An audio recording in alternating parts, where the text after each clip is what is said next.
नमस्कार, अपना प्रदेश उत्तर प्रदेश उत्तराखंड देख रहे हैं आप। मैं हूं आपके साथ पूजा मोहन पांडे। बुलेटिन की शुरुआत विधानसभा के दंगल के साथ। सूबे में लगातार विधानसभा का दंगल बदस्तूर जारी है और हर कोई अपने दम की आजमाइश भी कर रहा है। उत्तर प्रदेश में विधानसभा चुनावों के लिए पहले चरण की वोटिंग में अब सिर्फ एक हफ्ते का समय बचा है। जैसे जैसे चुनाव नजदीक आ रहे हैं वैसे वैसे राजनीतिक दल एक दूसरे पर हमला करने का कोई भी मौका चूक नहीं रहे हैं। वहीं आज सीएम योगी आदित्यनाथ प्रचार के लिए बुलंदशहर और मथुरा के दौरे पर रहे। इस दौरान सीएम योगी ने बुलंदशहर के गुलावटी में जनसंवाद कार्यक्रम को संबोधित करते हुए बिना नाम लिए समाजवादी पार्टी सुप्रीमो अखिलेश यादव पर निशाना साधा है। उन्होंने कहा कि कुछ लोगों ने वैक्सीन का विरोध किया, अब जनता चुनाव में उन्हें हार का डोज जरूर लगाएगी। साथ ही कहा कि यहां पर आप सभी लोगों का मैं अभिनंदन करता हूं, आपने वैक्सीनेशन करा लिया है। जिन लोगों ने अभी तक वैक्सीन नहीं लगवाई है वो पहली डोज चुनाव से पहले जरूर लगवा लें।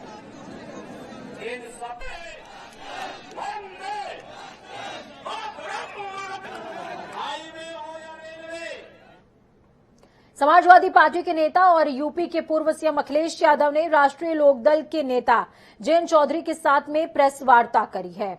इस दौरान अखिलेश यादव ने कहा कि ये इलेक्शन भाईचारा बनाम भाजपा चुनाव है। उन्होंने कहा कि हर वर्ग का आदमी नेगेटिव पॉलिटिक्स हटाना चाहता है। मुख्यमंत्री योगी आदित्यनाथ के एक बयान पर शामली में अखिलेश यादव ने कहा, सीएम से क्या उम्मीद कर सकते हैं, उनकी भाषा ऐसी है। उन्होंने मांग की है कि इलेक्शन कमीशन उनके बयान पर संज्ञान ले। सपा नेता ने कहा कि जब सीएम योगी नामांकन दाखिल करेंगे तो उनके हलफनामे में देखिएगा कितनी धाराएं लगी हुई हैं। जहां चुनाव होने जा रहा है ये भाईचारा बनाम भारतीय जनता पार्टी चुनाव है।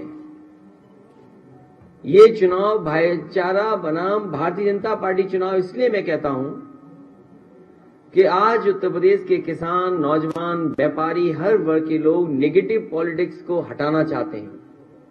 जो नकारात्मक सोच से राजनीति करना चाहते हैं उन्हें हटाना चाहते हैं। और आपने पूरे उत्तर प्रदेश में देख लिया है, इतना आक्रोश और तिरस्कार किसी भी नेता का नहीं हुआ होगा जितना भारतीय जनता पार्टी के विधायक और उनके लोगों का हो रहा है। कल ही देश का बजट आया, कहते हैं अमृत काल का बजट है, अमृत बजट है। तो पिछले जितने भी बजट थे वो क्या जहर थे? ये भारतीय जनता पार्टी के लोग सोचते हैं कि हम शब्दों के खिलवाड़ से लोगों को भ्रमित कर सकते हैं। अमृत काल का बजट, अमृत बजट कहना, पिछले जो भी बजट थे वो जहर समान थे क्या? और अगर हम सही मायने में देखें तो भारतीय जनता पार्टी भी देखिए क्या है, गरीबों के लिए हीरे सस्ते किए हैं, चप्पल जूते सस्ते किए हैं। कितने गरीब को लाभ होगा हीरा अगर सस्ता हो जाएगा तो? जूते चप्पल सस्ते किए। और सच तो यह है कि रोजगार को लेकर के और अपनी परेशानी को लेकर के लोगों के जूते घिस गए। एक भी परेशानी का ये निराकरण नहीं कर पाए हैं। संगठनों को और कर्मचारियों को भरोसा दिलाता हूं कि पुरानी पेंशन बहाल होगी, वहीं घरेलू बिजली के लिए 300 यूनिट और सिंचाई पहले की तरह किसानों को मुफ्त होगी। ये सरकार ऐसी है जो खाद नहीं दे पाई, अभी भी चीनी मिलों का भुगतान नहीं कर पाई। और जहां पर बिजली उत्पादन बढ़ाना चाहिए था, भारतीय जनता पार्टी ने केवल बिजली महंगी की है। जिसके पास भी बिजली का बिल आता होगा उसे जरूर बिल देख करके करंट लगता। के साथ मैं एक बार फिर शामली की जनता से और आसपास के हमारे जितने भी पहले चरण के चुनाव हैं, मैं अपील करता हूं अपने प्रेस के साथियों के माध्यम से कि एक एक प्रत्याशी को जिताने का काम करें। लगातार हम लोग जा करके अपील कर रहे हैं कि जिताएं। यहां के इस गठबंधन और समाजवादी पार्टी के जो प्रत्याशी हैं प्रसन्न चौधरी जी, मैं उनके समर्थन में आपसे अपील करता हूं उनकी मदद करें। दूसरे प्रत्याशी अशरफ अली हैं, मैं उनके लिए भी सहयोग चाहता हूं, समर्थन चाहता हूं। तीसरे नाहिद हसन की और समाजवादी पार्टी की इकरा हसन बैठी हैं, मैं समाजवादी पार्टी के प्रत्याशी उनके समर्थन में भी और उनके सहयोग में भी आप सबसे अपील करता हूं। बहुजन समाज पार्टी की पूर्व मुखिया पूर्व मुख्यमंत्री मायावती आज आगरा पहुंची हुई थी और वहीं कोटी मीना बाजार मैदान में मंडल स्तरीय चुनावी जनसभा को उन्होंने संबोधित भी किया। सर्वजन हिताय सर्वजन सुखाय जनसभा में पार्टी अध्यक्ष मायावती ने प्रत्याशियों के लिए वोटों की अपील की। आगरा के कोटी मीना बाजार में लोगों को संबोधित करने की शुरुआत मायावती ने कांग्रेस पर निशाना साधते हुए की। मायावती ने कहा कि कांग्रेस गरीबों को लुभाने के लिए नाटक कर रही है। कांग्रेस पार्टी जब सत्ता में होती है तो उन्हें अनुसूचित जाति का ख्याल ही नहीं रहता। आपको बता दें, आगरा की जनसभा से मायावती की नजर पश्चिमी उत्तर प्रदेश के दलित और मुस्लिम मतदाताओं पर सीधी तौर पर नजर आती है। पहले और दूसरे चरण में बसपा की प्रभाव वाली सीटों पर मतदान होना तय माना जा रहा है। बहुजन समाज पार्टी की राष्ट्रीय स्तरीय चुनावी जनसभा की मुख्य अतिथि कि आजादी के बाद शुरू में काफी लंबे समय तक केंद्र व उत्तर प्रदेश सहित देश के अधिकांश राज्यों में भी कांग्रेस पार्टी की ही अकेले यहाँ सरकारें रही हैं, किंतु इनकी गलत नीतियों व गलत कार्य प्रणाली की वजह से ही अब ये पार्टी केंद्र के साथ साथ बहुत पहले ही उत्तर प्रदेश की सत्ता से भी बाहर हो गई है। इसके साथ ही ये पार्टी जबरदस्त जातिवादी होने के कारण शुरू से ही हर मामले में यहाँ दलित, आदिवासी व अन्य पिछड़ा वर्ग विरोधी पार्टी भी रही है और अभी भी है, जिस कारण केंद्र में रही इस कांग्रेस पार्टी की सरकार ने इन वर्गों के मसीहा व भारतीय संविधान के मूल निर्माता परम पूज्य बाबा साहब डॉक्टर भीमराव अंबेडकर को भारत रत्न की उपाधि से भी सम्मानित नहीं किया। यूपी चुनाव जैसे जैसे नजदीक आते जा रहे हैं वैसे वैसे बयानबाजी और चुनाव प्रचार भी तेज हो गया है। इसी क्रम में आज बीजेपी के चुनाव सह प्रभारी और हरियाणा के पूर्व वित्त मंत्री कैप्टन अभिमन्यु हापुड़ विधानसभा क्षेत्र में पहुंचे थे, जहां उन्होंने डोर टू डोर चुनाव प्रचार किया और बीजेपी प्रत्याशियों को जिताने की अपील की है। कभी कहते हैं कि वो कृष्ण जी मेरे सपने में आ रहे हैं, कभी कह रहे हैं कि वो उनको उत्तर प्रदेश में सरकार बनती हुई दिखाई दे रही है, जबकि जमीन पर हकीकत ये है कि जनता उनकी सच्चाई को जान चुकी है। 2012 से 2017 के बीच के जुल्म और सितम ये पश्चिम उत्तर प्रदेश और उत्तर प्रदेश की जनता भूलने वाली नहीं है। ये गुंडागर्दी, ये माफिया, ये भ्रष्टाचार, ये बेईमानी, ये किसी भी सूरत में उत्तर प्रदेश की सरकार दोबारा से उनकी नहीं बन पाएगी, दोबारा से नहीं चल पाएगी। उनकी गुंडागर्दी, भ्रष्टाचार जो वो करना चाहते थे, करते रहे थे, इसीलिए वह कुछ भी कहते रहे। आज वो रोज नए नए बयान देते हैं। जो कोई भी आप जैसे पत्रकार साथी उनसे पूछते हैं कि ये भी वायदा, वो कहते ये भी कर देंगे, वो भी कर देंगे, यहाँ भी यूनिवर्सिटी बना देंगे, उस गांव में भी यूनिवर्सिटी बना देंगे, वहां भी कर देंगे। आज वोट मांगने के लालच में उनके इस प्रकार का आज उनका मानस बन गया है। कोई उनसे कहे कि एक पाकिस्तान और बनवा दो, वो भी बनवाने के लिए तैयार बैठे हैं वोट लेने के लिए। उत्तर प्रदेश विधानसभा चुनाव के मतदान की तारीख नजदीक आते ही सियासी सरगर्मियां चरम पर हैं। Bharatiya Janata party, Samajwadi party, Bahujan Samaj party और कांग्रेस के बीच में उम्मीदवारों को लेकर के भी नूरा कुश्ती नजर आती है। अब चौथे चरण के चुनावों के लिए नामांकन की अंतिम तारीख से महज एक दिन पहले मंगलवार को सपा और बीजेपी ने अपने अपने पत्ते खोले। ऐसे में लखनऊ की 9 सीटों पर सभी पार्टियों के प्रत्याशियों के नाम सामने आने के बाद लड़ाई रोचक हो गई है। वहीं आज नामांकन करने के लिए कई दिग्गज भी पहुंचे हुए थे, तो वहीं कई प्रत्याशी कल नामांकन करेंगे। ऐसे में हमारे संवाददाता ने सभी प्रत्याशियों से खास बातचीत की है, सुनिए।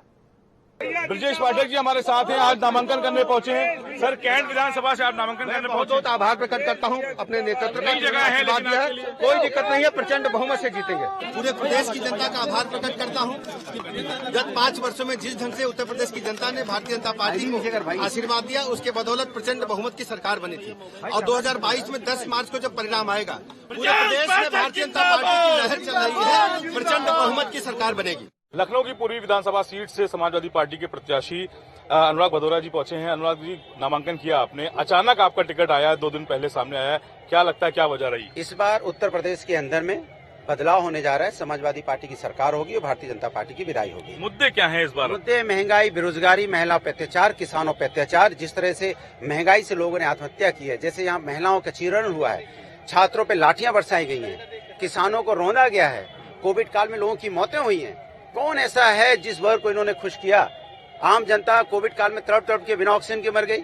आपको लगता है ये मुद्दे रहेंगे क्योंकि जिन्ना है, पाकिस्तान है, इस तरह के मुद्दे हैं? आप भी जानते हो यही मुद्दे हैं, आप भी इसी मुद्दों से परेशान हो।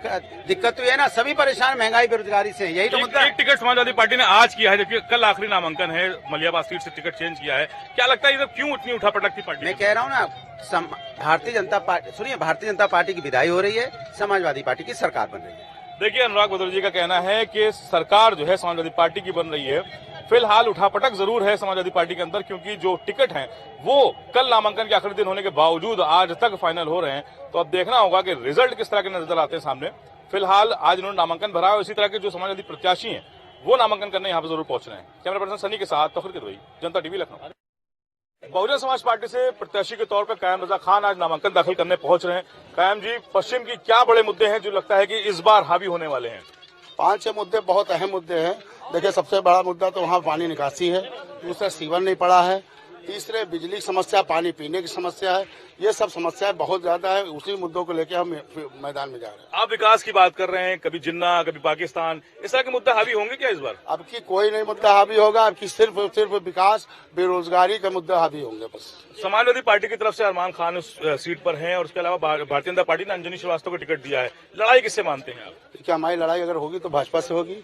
अरमान खान का हुआ तो वापसी में लड़े जा रहे हैं, रेहान भाई की टीम और अरमान भाई की टीम दोनों आपसी में नारेबाजी हो रही, तो उसका हम क्या बताएं।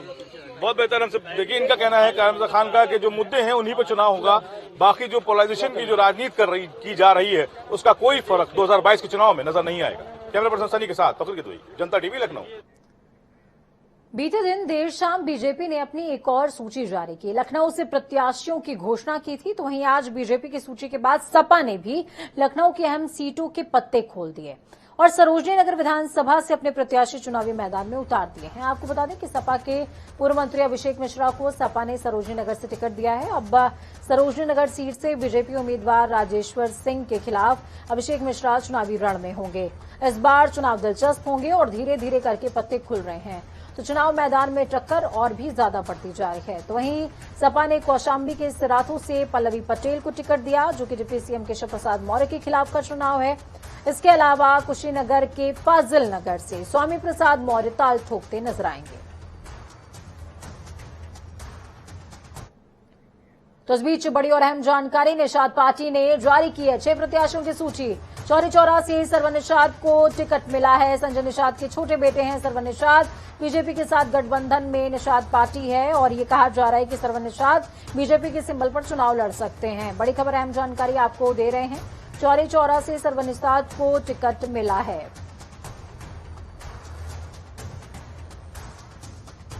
चलिए, अनूप हमारे साथ फोनलाइन पर जुड़े हुए हैं। अनूप, क्या कुछ अपडेट है? ये सूची इस वजह से बेहद खास हो जाती है क्योंकि इसमें सरवन निषाद का नाम है। देखिए, बिल्कुल सही बात है कि निषाद पार्टी की 6 प्रत्याशियों की सूची जारी हुई। काफी अहम सूची मानी जा रही, क्योंकि गोरखपुर की सीट का जिक्र करना चाहेंगे। चौरी चौरा सीट है।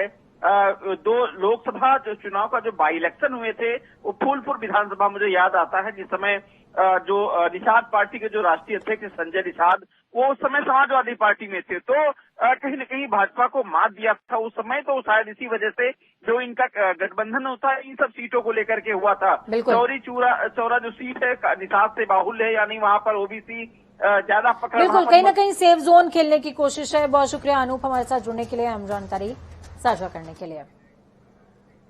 तो उत्तराखंड में विधानसभा चुनाव 2022 के मद्देनजर करीब करीब सभी पार्टियों ने अपने उम्मीदवार मैदान में उतार दिए। ऐसे में कांग्रेस पार्टी ने चुनाव के मद्देनजर राष्ट्रीय महासचिव और स्टार प्रचारक प्रियंका गांधी प्रदेश के दौरे पर पहुंची हुई थी। इस दौरान उन्होंने एक घोषणा पत्र जारी किया है और वादा किया कि अगर प्रदेश में कांग्रेस की सरकार बनती है तो तमाम जो वादे इस घोषणा पत्र के जरिए कांग्रेस पार्टी कर रही है उन्हें पूरा किया जाएगा। लेकिन सबसे बड़ा दुख तो इस सरकार के कार्य को देखकर इसलिए होता है क्योंकि इन्होंने कुछ नहीं किया। इन्होंने जितने बड़े बड़े वादे आपको दिए, जितनी आशा से, उम्मीद से आप सबने इनका समर्थन किया, उसको तोड़ दिया है। जहां जहां मैं जाती हूं बहुत स्पष्ट होता है कि पिछले 5 सालों में कुछ काम नहीं किया गया। तो चलिए फटाफट अंदाज में 5 मिनट में 25 अहम जिलों का रुख करेंगे।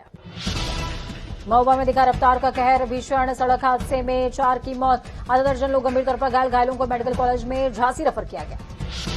पठानकोट में शहीद हुए जवान श्यामजी यादव का पार्थिव शरीर वाराणसी पहुंचा, ग्रामीणों की जुटी भारी भीड़।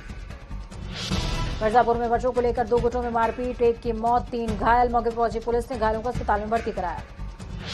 लखनऊ में मनोकामना मंदिर के पास ट्रांसजेंडर की हत्या, किन्नरों के साथ रहकर ढोल बजवाने का करता था काम, सूचना पर मौके पर पहुंची पुलिस तफ्तीश में जुटी। बाराबंकी में स्वाट टीम और फतेहपुर पुलिस को मिली बड़ी सफलता, 2 अभियुक्तों को पुलिस ने किया गिरफ्तार, 20 किलो अवैध गांजा भी बरामद। ललितपुर में चुनाव के मद्देनजर पुलिस ने चलाया चेकिंग अभियान, 7 किलो गांजे के साथ 2 तस्कर गिरफ्तार। जालौन में कोरोना संक्रमण के बढ़ते ग्राफ को देखते हुए अलर्ट मोड पर आया जिला प्रशासन, डीएम प्रियंका निरंजन ने किया कोविड कंट्रोल रूम का निरीक्षण। हाथरस में हत्या के प्रयास के मुकदमे में वांछित चल रहे 2 अभियुक्तों को गिरफ्तार किया गया, कब्जे से घटना में प्रयुक्त 1 तमंचा, 2 जिंदा कारतूस भी बरामद। आजमगढ़ में शराब माफियाओं के खिलाफ पुलिस ने चलाया चेकिंग अभियान, कई गांवों में पहुंचकर चेकिंग करते हुए लोगों से हुई पूछताछ। कासगंज में डिवाइडर से टकराया अनियंत्रित टेम्पो, हादसे में टेम्पो में सवार 1 युवक की मौत, 3 महिलाएं गंभीर तौर पर चोटिल, सभी घायलों को जिला अस्पताल में भर्ती कराया गया। मुजफ्फरनगर में मिली जली हुई लाश, सर्विलांस लोकेशन के आधार पर शव तक पहुंची पुलिस, परिजनों ने जांच करते हुए खुलासे की करी मांग। बांदा में अज्ञात महिला की मालगाड़ी से कटकर मौत, मालगाड़ी चालक की सूचना पर मौके पर पहुंची सीआरपीएफ पुलिस। गोंडा में बस और ट्रक की आमने सामने टक्कर, 22 श्रद्धालु हुए घायल, पुलिस ने सभी घायलों को इलाज के लिए जिला अस्पताल में कराया भर्ती।